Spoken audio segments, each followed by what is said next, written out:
Welcome to the People's Pulpit. This is Pastors Gordon Clark and Michelle Alexandra. Today we are thinking about the prophet Amos, a shepherd from the margins of society, who delivers one of the most powerful critiques of systemic injustice in the Bible. And yet, his authority doesn't come from power or status. It comes from his lived experience. Today, we're diving into what that means for how we see justice, war, and moral vision in our world. That's such a compelling starting point. Amos is one of those figures who feels both ancient and incredibly modern. His words resonate because they cut through the noise and get to the heart of what's wrong with the systems we build. So, where do we begin with this reflection? Well, the piece we're looking at, When God Roars, Amos 1:1-6, Moral Vision, and the stories we tell about war, starts with this idea of liturgy in a time of trembling. It's not about worship as a retreat from the world, but as a way of training ourselves to pay attention to God, to suffering, and to the ways power operates. That's such a different take on worship, isn't it? It really is. They describe liturgy as this act of listening while the ground shakes, which is such a vivid image. It's not about finding comfort or escape. It's about being present in the discomfort, about letting that discomfort shape how we see and respond to the world. That's a challenging idea. And it's a necessary one. They include this prayer that really sets the tone, God of truth who will not be domesticated, interrupt our rehearsed language. It's a call to let go of the safe, polished ways we talk about faith and to embrace something raw and unsettling. That's not a prayer you hear every day. No, it's not. And it's such a powerful reminder that faith isn't supposed to be easy or comfortable. It's supposed to challenge us, to push us toward justice and truth, even when that's uncomfortable. That's a theme that runs throughout this reflection, isn't it? Absolutely. They use Amos as this lens to explore how moral vision often rises from the edges of society. Amos isn't introduced with his theology or his credentials. He's introduced with his location, his labor, and his memory. The words of Amos, among the shepherds of Tekoa. That's such a simple statement, but it carries so much weight. It really does. They point out that Amos's identity as a shepherd isn't incidental. The Hebrew term nokt suggests someone who's not just herding sheep, but managing livestock. Someone who's economically responsible, socially grounded, but still politically peripheral. He's connected to the land, to labor, to survival, but he's not part of the elite. That perspective is so important. It is because it shows us that truth doesn't require proximity to power. In fact, it often emerges in opposition to power. Amos's lived experience, his position on the margins, is what gives his message its urgency and authenticity. It's a reminder that moral vision often comes from those who understand the cost of survival in ways the powerful never will.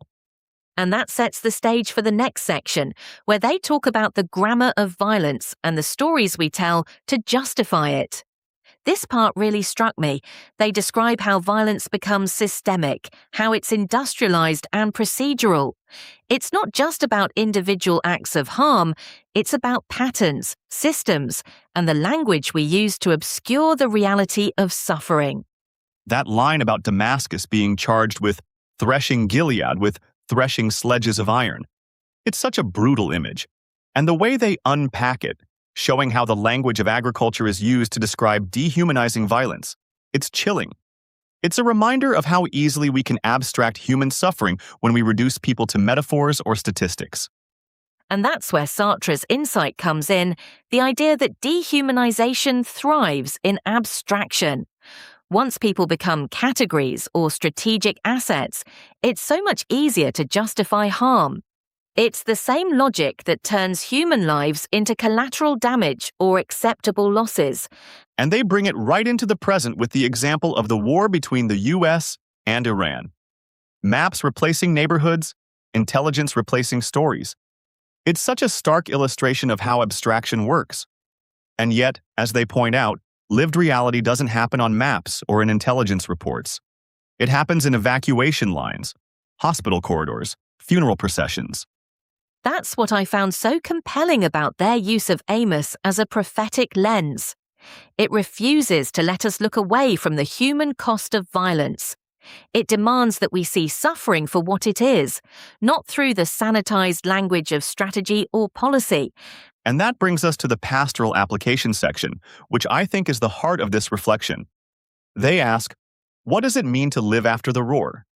How do we respond to the moral vision Amos offers us? Their answers are so grounded, so practical. They talk about resisting euphemism, speaking honestly about suffering, and refusing to sanitize harm. It's about cultivating empathy across identities, seeing Muslims, Jews, and civilians on every side as neighbors and bearers of the divine image. And they emphasize theological integrity, faith as something that aligns with the vulnerable, that tells the truth about harm, and that pursues peace even when it's unpopular or inconvenient. That's such a countercultural message, especially in a world where faith is so often co-opted as a tool for power or domination. It really is. And I think what makes this reflection so powerful is that it doesn't just critique the systems of violence and dehumanization, it also offers a way forward. It invites us to practice moral attentiveness, to listen to the roar of God's truth, and to let it transform the way we see and act in the world. And that's not an easy invitation to accept. It requires humility, courage, and a willingness to be unsettled. But as they remind us, that's where faithful response begins, with the willingness to confront the hard truths and to let them shape our lives. Absolutely, and I think this is one of those pieces that we'll be coming back to again and again. It's not just a reflection, it's a challenge, a call to action. Definitely. And I hope it's a challenge that more people will take up. Because as they say, faithful response begins with moral attentiveness. And that's something we all need to cultivate now more than ever. Amen to that. If you found this message helpful, please consider sharing and wish to connect or collaborate. Find us on Instagram and Threads.